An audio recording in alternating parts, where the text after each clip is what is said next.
तेजस्वी ने ठाना है 2024 में पलटू राम और मोदी को भगाना है।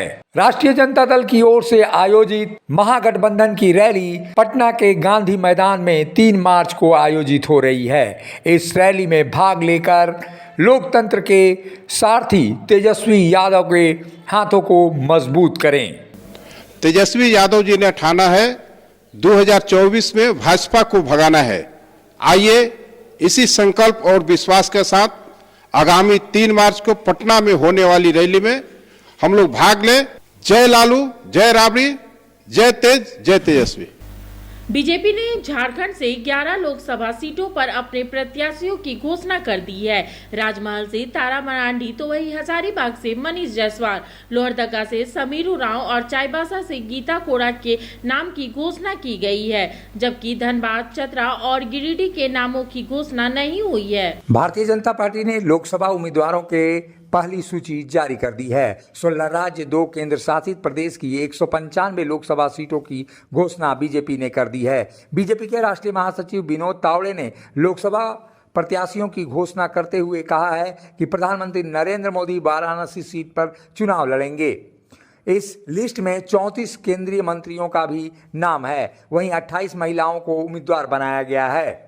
झारखंड के 11 सीटों की घोषणा हो चुकी है, जबकि 3 सीटों पर फिलहाल घोषणा नहीं हुई है। भाजपा के उम्मीदवारों की लिस्ट में लोकसभा की 3 सीटों की घोषणा नहीं हुई है। इन सीटों में धनबाद, चतरा, गिरिडीह सीटें शामिल हैं। भाजपा और आजसू के बीच तालमेल पर बातचीत फिलहाल जारी है। इस कारण से इन तीनों सीटों पर उम्मीदवारों के नामों की घोषणा नहीं की गई है।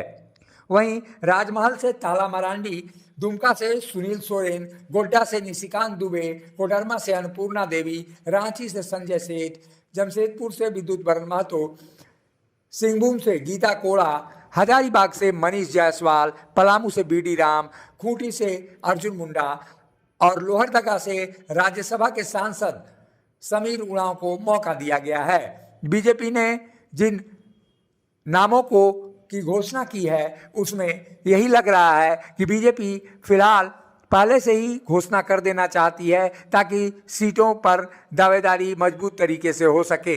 ऐसे में हजारीबाग के सांसद जयंत सिन्हा ने पहले ही रन छोड़ दिया था और नामों की घोषणा होने और उनके टिकट कटने की सूचना मिलने पर उन्होंने राजनीति से अलग हटने की बातें कही थी। हालांकि पार्टी को सहयोग करने की उन्होंने बातें तो कही, लेकिन इज्जत बचाने के नाम पर जयंत सिन्हा पहले ही सरेंडर हो चुके थे और ऐसी स्थिति में ये कहा जा सकता है कि जो टिकट कटे हैं उन नामों में जिस तरह की बातें हो रही थी, वैसे में समीर उरांव को लोहरदगा से मौका दिया जाना और गीता कोड़ा को सिंहभूम से सीट दी जानी निश्चित रूप से आश्चर्यजनक नहीं बल्कि सामान्य सी बात है। वहीं हजारीबाग से मनीष जायसवाल पहली बार लोकसभा का चुनाव लड़ेंगे और ऐसी स्थिति में भाजपा के हजारीबाग सीट से वो लगातार 2 बार विधायक रह चुके हैं।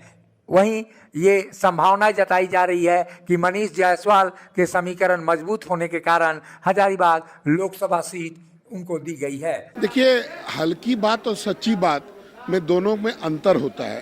प्रधानमंत्री जी सच्ची बात कर रहे थे, तो सच्ची बात कभी भी हल्की बात नहीं होती है। तो क्या था कि देश में ही हमारा ये बदनाम था, अब राज्य जो है वो बदनाम था, पूरे विश्व में इस राज्य पे कलंक लगा है। बात तो हम लोग जरूर उठाएंगे, उठा भी रहे हैं, लेकिन ये सरकार लोएस्ट लेवल पर चली गई। अब इसको नैतिकता के आधार पर एक दिन भी रहने का अधिकार नहीं है। ऐसे में बीजेपी अगले नामों की घोषणा कब करती है, धनबाद, कोडरमा और चतरा सीट पर कब उम्मीदवारों के नामों की घोषणा करती है, इसका सभी को इंतजार है। मुखर संवाद के लिए रांची से अशोक कुमार की रिपोर्ट।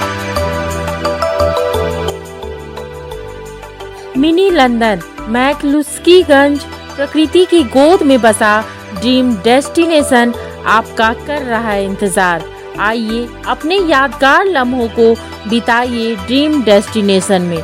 राजधानी रांची से महज 50 किलोमीटर दूर आपका अपना ड्रीम डेस्टिनेशन। जब टूटती है आस, जब थकती है सांस, जब रूठते हैं अपने, मुंह मोड़ता है जमाना, जब अंगड़ाई लेता है संकल्प, फिर बनती है कहानी, बनते हैं अनमिट निशान।